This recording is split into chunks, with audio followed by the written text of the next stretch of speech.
My name is Amelia. I wasn't raised in a wealthy household, but I somehow managed to land a job and even get married. My husband's name is Edward, and he works at a luxury hotel.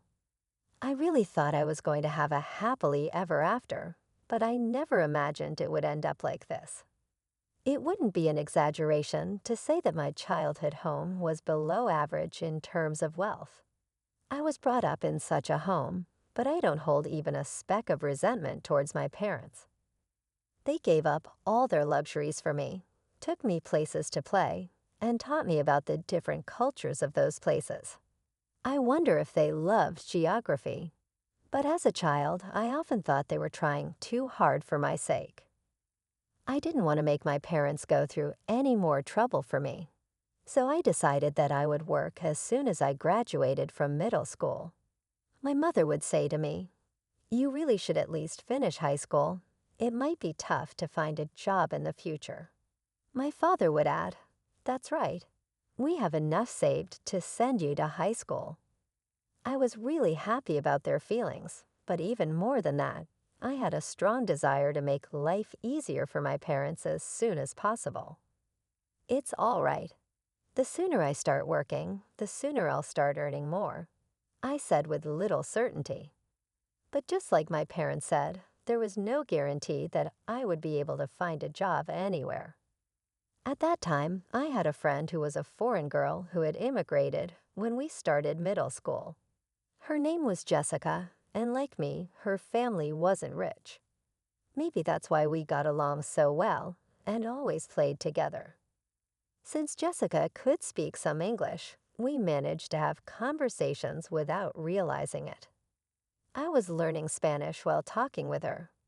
By the time I was in the ninth grade, I could hold conversations in Spanish pretty well. Perhaps it was my Spanish skills that did it, because lo and behold, a certain travel agency decided to hire me. They saw value in my ability to speak Spanish. Jessica and I, having both left school after junior high, began working and gradually lost touch. But I was single-minded in my work, determined to earn money. As time flew by, I found myself at 26 years old. There was a lounge in a hotel that I frequently used for work. It was a high-end place but cozy, and the snacks and coffee menu were reasonably priced. We could have our meetings there with the staff.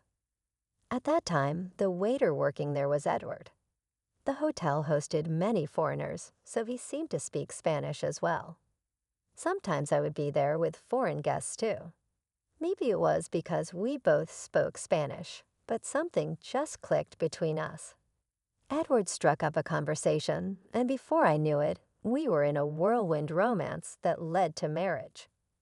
For a girl from a poor family to get married, it's quite the deep feeling when you think about it. Regardless, I was expecting to start a new and exciting life. However, the reality turned out to be the exact opposite. When we were getting married, Edward had a request.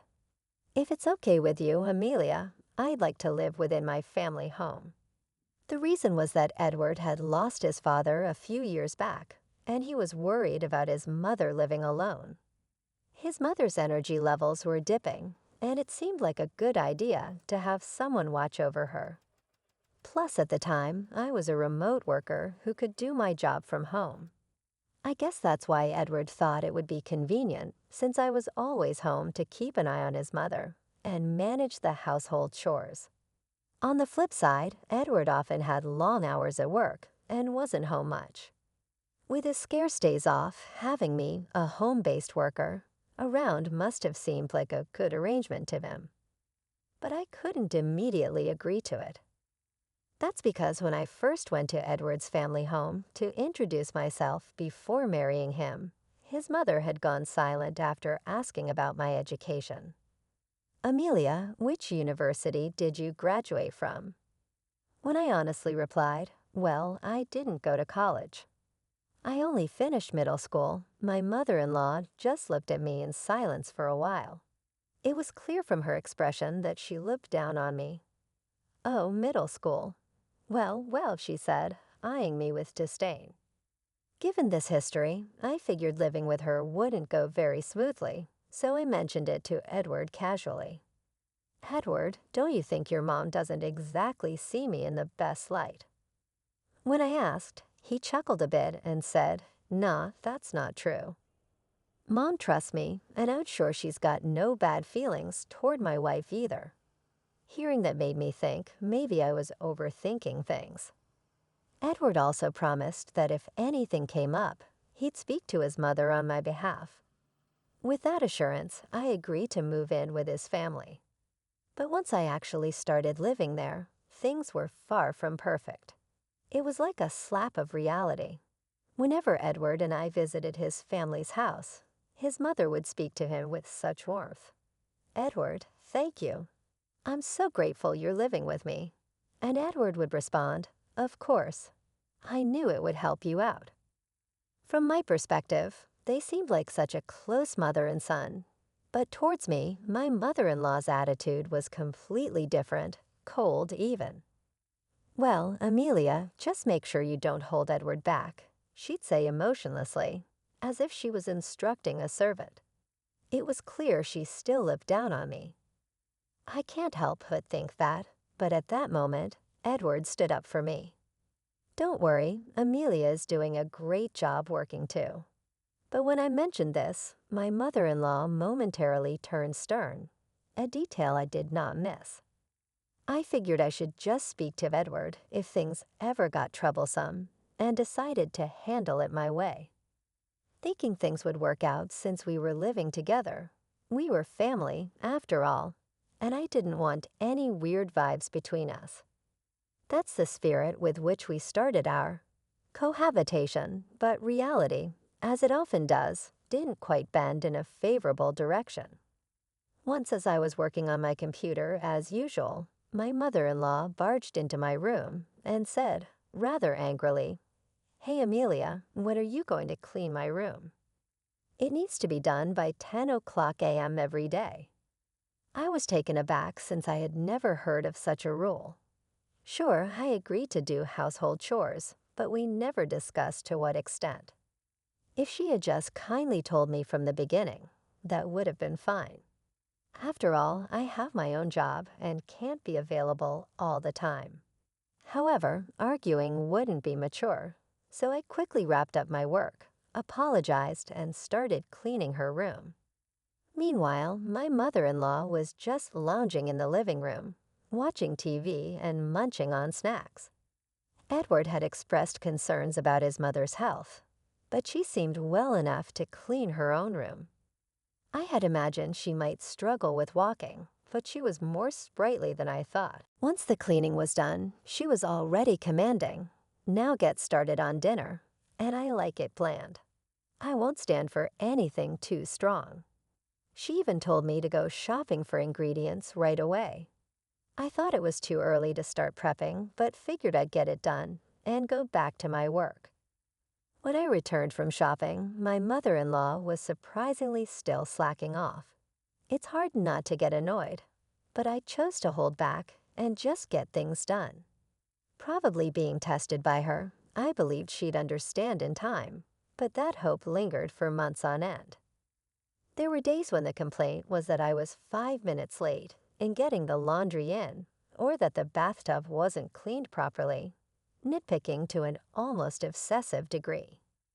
Before I knew it, I ended up doing all the chores around the house, and yet my mother-in-law just laid around at her leisure.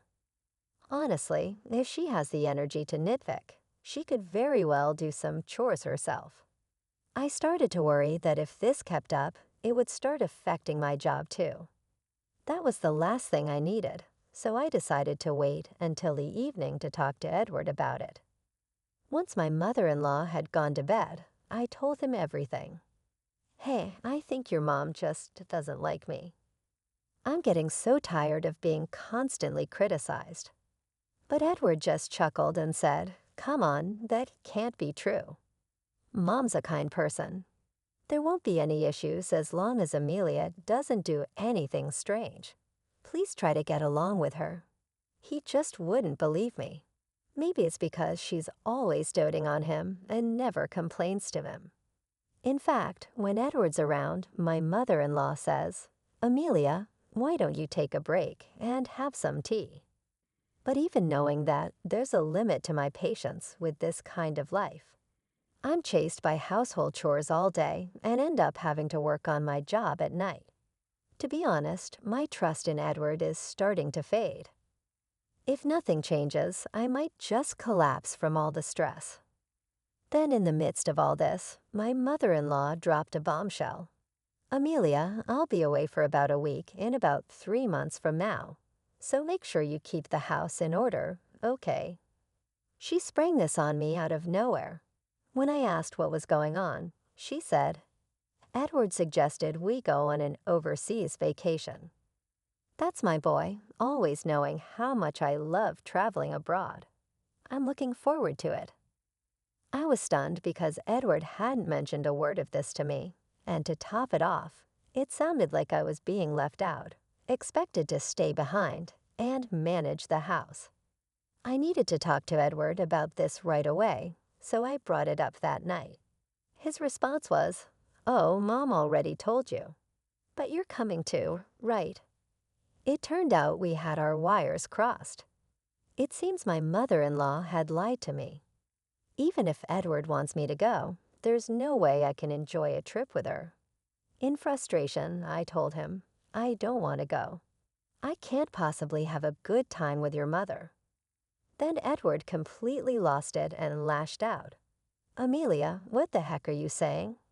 How long are you going to keep up this childish nonsense? I won't allow you to speak ill of Mom like that. You better reflect on this. It's a vacation abroad, for crying out loud, and I want to enjoy it too." I was just shocked. I couldn't believe he wouldn't trust me this far with things like this. Staying in this house had become nothing but agony for me. To prove to Edward that what I was saying was true, I decided to take action the next day. Edward was off work, so the three of us were having breakfast together. That's when I challenged my mother-in-law. "You're trying to exclude me from the trip abroad, aren't you?" My mother-in-law replied with a defiant tone, "Oh, did I say that?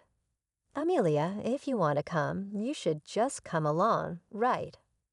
But Edward interjected, "Hey, Amelia, don't you get it yet? Apologize to Mom. Why are you being so defiant? You're not a child anymore." Even so, what I said was the truth. I had a strong desire to clear everything up and really wanted Edward to understand. But before I could argue back, my mother-in-law gave me the worst insult. "Well, maybe Amelia should just stay home, right? It's too early for someone like you to travel abroad. You won't appreciate the experience with your lack of education. Besides, lazing around at home every day without working, do you even deserve to go abroad? You know it, don't you?" I was floored. To think she still believed I was. I have explained about my job. Even during our greetings, I've told you what my job is, haven't I? When I confronted her, she looked down on me. "What job? Remote work? Don't joke with me. You're just playing on the computer at home," she said. "It's been getting on my nerves every day. There's no way you're making money with that. You're just stealing Edward's earnings." She blurted that out, and it really made me mad. But before I could retort, she went even further. "I have Edward, and that's enough for me. Edward can speak Spanish and works at a renowned hotel. There's no need to waste his earnings on a woman like you, uneducated and unemployed. A bottom feeder like you should just leave as soon as possible." She just went on and on. After all her tirades, Edward must have understood what I was saying. As I looked at him, he made an unexpected remark. "Well, I can understand how Mom feels. Maybe Amelia needs to cool off a bit," he said nonchalantly, as if he was fed up with me. At that moment, I made up my mind. I couldn't follow this parent and child anymore. My mother-in-law told me to get out, but I still wanted to confirm. Am I really supposed to leave? Laughing, she said, "Of course, leave as soon as you can. We don't need bottom feeders like you around." So I said, "Understood," and started preparing to move out. I just nodded to the two of them and left the house. As I was leaving, my mother-in-law called after me with a sneer, "Enjoy your poor life. It suits a bottom feeder like you." But they didn't realize that retribution would come upon them. About 3 months after I left the house, around the time they were scheduled to go on their trip abroad, my mother-in-law called me. "Amelia, I finally got through to you. What in the world is going on?" She sounded quite frantic. At first, I said, "I'm surprised you managed to call this number." She replied, "Of course I tried several times and couldn't get through. I even called your parents' house to get your new number. I had told my parents that either Edward or my mother-in-law might call, and if they did, they should call back at this number." "What's wrong?" I asked in a panicked tone. She said, "What's wrong? We're getting all sorts of collection letters. Help me out. I didn't know about any of this." "Well, that's expected. You haven't been paying the utilities, have you?" I simply answered. My mother-in-law seemed to be in a world of her own. I had absolutely thought Edward was covering our living expenses. To find out you were paying for everything. Why didn't you tell me? I had no idea you were making that much money. "It's kind of too late to be bringing this up now," I said, but maybe Edward finally told her the truth. "That's right," I continued. I had already started my own business using the expertise I gained from the travel agency I used to work for, and now it had grown to the point of earning $20 million, being widely accepted around the world. What shocked my mother-in-law even more was probably Edward's income. Just because he worked in a lounge at a well-known hotel doesn't mean he was raking in the cash. If anything, Edward was just an average Joe on the payroll, on the lower end, I'd say. And speaking Spanish at that hotel was nothing special. It was crawling with Spanish speakers. Even if he could speak it, it wasn't anything to write home about. There's no way his income could cover the living expenses for 3 people. In reality, just making ends meet for himself was all he could manage. It's ridiculous that she hadn't realized until a collection notice came that I was the one paying all the living expenses for my husband's family. But the more I listened to my mother-in-law, the more appalling facts came to. The reason why she insisted on me living with them wasn't to keep an eye on her. It was because she had been living off my father-in-law's wealth. Blinded by a temporary influx of cash, she had spent lavishly until there was nothing left. That's when she turned to Edward, who she presumed was earning well. But Edward knew his income was low, and he was somewhat aware of my earnings, which is why he turned to me for help. Hearing this just reconfirmed what a hopeless pair they were. But their irresponsibility didn't end there. "By the way, are you managing to make the card payments?" Raising her voice, my mother-in-law exclaimed. "Exactly. Both Edward and I have bills piling up. Since you moved out, I started to receive more and more credit card statements addressed to both of us," she continued. The amounts due each month kept climbing, and before I knew it, they amounted to quite a sum. The level of their luxury spending was beyond me. I have no idea what they were doing without paying the living expenses, but for sure, Edward's bills had surpassed his salary, and my mother-in-law hadn't kicked her old habits of lavish spending. It seemed they both had gotten themselves into debt, now totaling over $440,000. What's more shocking is that they thought Edward would somehow manage it if it was just a bit of debt, as my mother-in-law put it. Edward thought I would take care of it if things got tough. The level of dependency in grown adults was appalling. Beyond exasperation, I was starting to feel the danger. So when my mother-in-law brazenly said, "So Amelia, you can sort this out for us, right?" I was astonished she could be so audacious. I made it clear to her. After all that's been said and done, you're asking for help now. There's no way I'm helping. That's when Edward suddenly took the phone. Hey, Amelia, you're my wife. You have a duty to help us out. Do something. We can't pay this off. I couldn't fathom their nerve, but I did offer him a glimmer of mercy. So you want to come over? I might consider it if you do. He was immediately enthusiastic. Oh yeah, you let us stay and you'll sort out the money. Then let's do that. Where's your place? I'll head there right now, he said eagerly. I had to be honest. Well, if you can make it, I'm in Hawaii right now.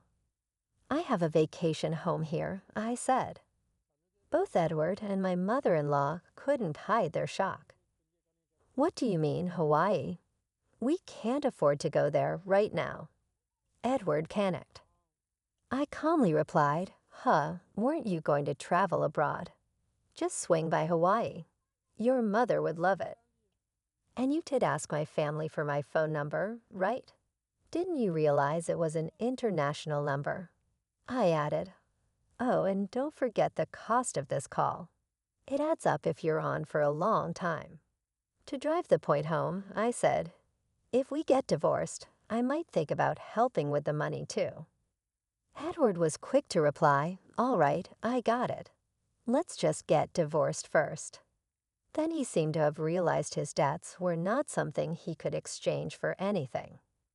So I told him I'd deliver the divorce papers once I got back to California and ended the call. About a week later, I had returned to California, made sure to have the divorce papers properly written up, and the divorce went through without a hitch. Edward looked quite gaunt, so I guess he's been living pretty lean these last few days. He mentioned something at that time. It turns out he had been counting on my money for the overseas trip as well. Hearing that didn't even surprise me anymore. They probably thought I would pay off their debts, but of course I had no intention whatsoever of doing that. What I proposed was, first of all, for both of them to stop living so lavishly, and then for Edward and my mother-in-law to work their tails off. I told them if they did, they could eventually pay off the debt and at least manage the bare necessities. When Edward heard this, he lashed out. Hey, that's not what you promised. You were supposed to think about the debt. But I was like, that's why I did you a favor by thinking of a way for you guys to handle your debt repayment. So good luck. Once you can afford to travel abroad again, I'll invite you to my Hawaii villa. I said with a touch of sarcasm and left their place afterward. They both seemed to be working themselves to the bone from dawn till dusk, barely scraping by. It's probably a good lesson for them since they've had it easy until now. On a different note, I heard that Jessica also built a house in Hawaii. I had a reunion with her after so long. She took up a job that took her around the world after graduating from middle school and now seems to be a company president. Just like me, she had her parents come over to the house she bought, and they are living it up together. So I called my parents over from California, and we started living here. Now I sometimes visit Jessica's place. We both feel blessed to be able to give back to our parents and encourage each other as we work hard at our jobs.